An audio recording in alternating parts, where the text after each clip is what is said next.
Another day to clean up death. Multiple car bombs exploded in the country's center, many in the capital, killing commuters, destroying buildings. In Baghdad, the bombs hit 4 areas, mostly Shia. More than 24 people were killed in bombings on Monday. In the past year, sectarian killings and violence have increased in frequency to levels not seen since 2008. And politically, there are problems too.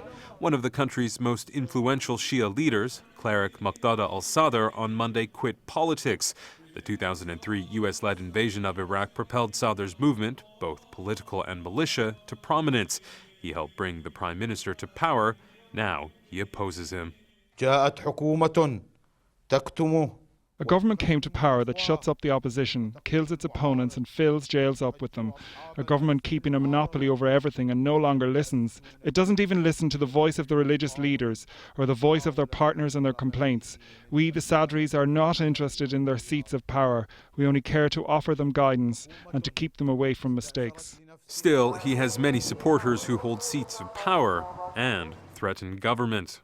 In Fallujah, which is in the western Anbar province, several soldiers were killed in an attack on army barracks. The army has been attempting to push back gunmen, which the government says are linked to al-Qaeda, for months. Local tribesmen have controlled the area since 2008. Now a group affiliated with those tribal elders is said to be behind the latest violence.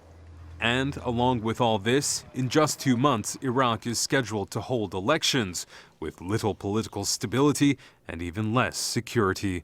Imtiyaz, Tyab, Al Jazeera.